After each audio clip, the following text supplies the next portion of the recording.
Hello and welcome back to SpriteGuard Plays HyperRogue. Today we're going to be doing something a bit different. We're going to be looking at the map editor, which we can get to by pressing VMM. That will take us into the map editor, and so I'm going to hit load, and hopefully, yes, that will bring up... yes, this is a map that I've been working on, an adventure map. And I think it's really cool that Xeno has included the ability to do this. I'm going to be using the keyboard a lot, which I don't like the sound of.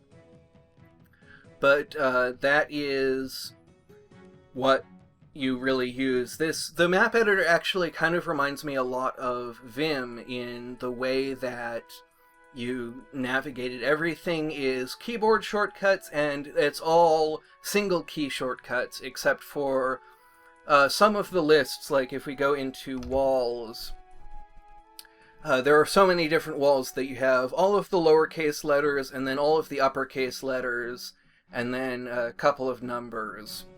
And so it lets you place basically any item in the game. What I have here is I was working on trying to translate Sokoban into HyperRogue.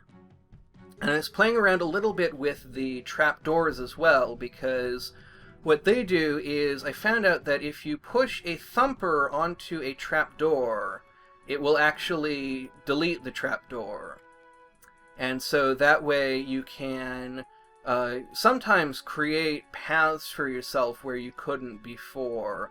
For instance, the goal of this map is basically to plug that, and then the thumper will melt through the wall, and then the next thing to do is I want to start expanding this map up here, but that is going to become a little bit challenging because we're starting to get into the point where we're getting to the limit of what fits on the screen. And so one thing that I want to think about is... let's reload the map. One thing I want to think about is, can we fit things more densely? Because one thing that I'm very aware of is that a lot fits in the space of a circle, but not always in the shapes that we think. Everything is very close together, but there's a great deal of stuff. And so thinking about space in that way is a bit tricky. And as far as I have not been able to find a way of really effectively panning around during while I'm in the map editor. Page up, page down don't seem to do anything. Arrow keys don't do anything. So it's kind of limited in how much we can actually change the environment, or rather move the environment around, how much space we have to work with. And so one thing that we can do actually is we can set, let's see, I want to count how big the part of the map I've actually traced out is. And it looks like it is 1, 2, 3, 4 spaces. I think in every direction, at most 4 spaces. And so we can set the radius to 4, and then C to copy. And then we can start to make some changes to the environment to move our camera mainly. And of course, it only shows what's within 7 steps of the player, whether or not we actually are in pan mode. Whatever we're over, it still only shows the world centered on the player.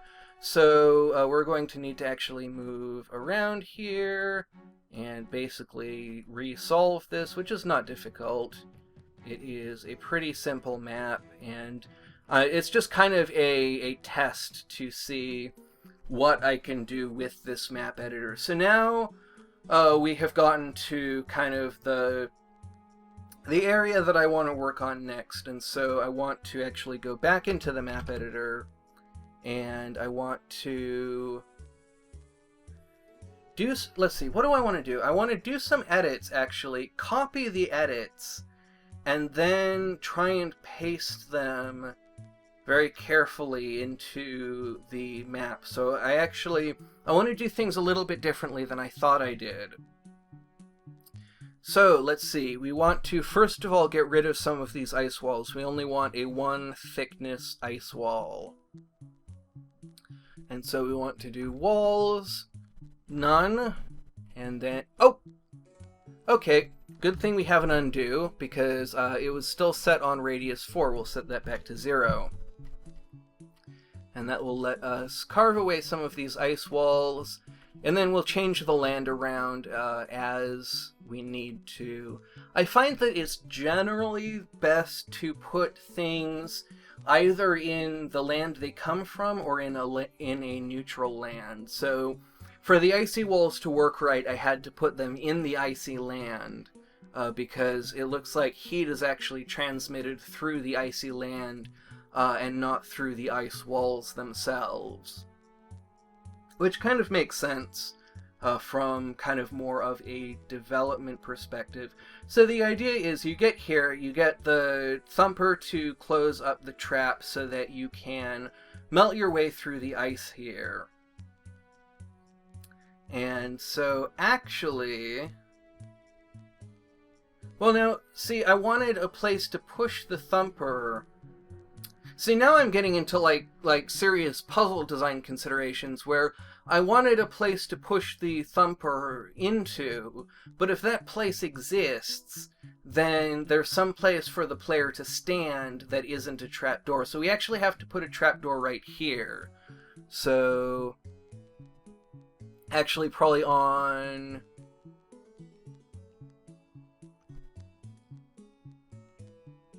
I am not sure.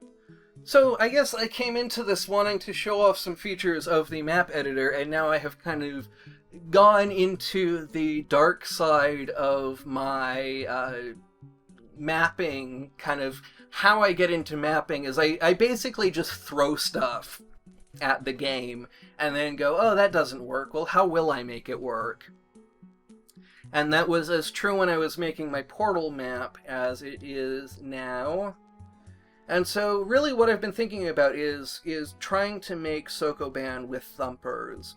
And I think what I'm realizing now is that I probably want to make it either based more on oh, I wonder if we can put a trapdoor in the... No. I'm sorry, I keep just drifting off into mapping mode.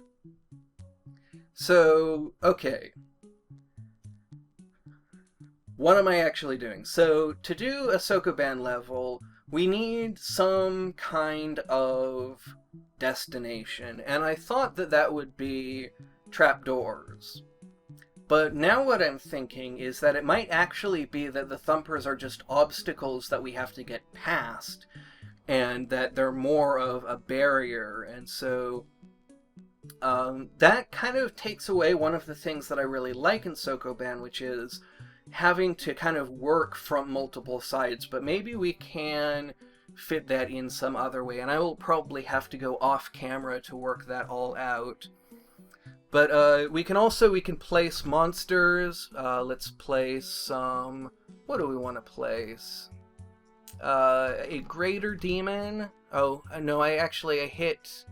little g and placed a sandworm tail, which is behaves a little bit oddly when you don't have a sandworm head. So there are one thing that I actually really appreciate about this map editor is it will let you completely break the game. And so I actually kind of want to see what happens if I actually go in game. Cannot attack the sandworm, so the head is not there to explode. And we can't push the thumper into it, I don't think. Nope. So that is just there, and not much we can do about it. So that's interesting, and I like that it gives you enough power that you can do things that will simply break. That's something I really appreciate in level editors. I wish there was a little bit more ability to pan around and work on stuff, and to be able to see a little bit better. There may be some way that I'm not seeing, because I do have a tendency to miss really obvious things. I wonder, let's see, okay, I want to actually spawn an item now. I want to spawn an Orb of the Dragon. Where is that? Let's see. Orb of the Mind, Orb of Invisibility, Orb of the Dragon. There we go. So let's put that there and go in game and see what happens when we put fire under sandworm bits. And apparently nothing. So those really have no effect without the head, which kind of makes sense because you have to be able to stand next to their tails. Only the head can kill you, and so the decisions make sense. I think it's interesting. I love playing around with the little edge cases in games like this. So that is the level editor, and I would really recommend checking it out yourself. Play around with it. Break things, make mistakes, because that's really the only way to properly... Well, okay, it's not the only way to properly enjoy a... I was just exaggerating. I think that it is the way that I most enjoy and would most highly recommend playing around with a map editor. But whatever you decide to do, I would love to see if you make anything, I would love to see you share it in the comments. So I'm really looking forward to that. Thank you very much for watching, and have a great rest of your day.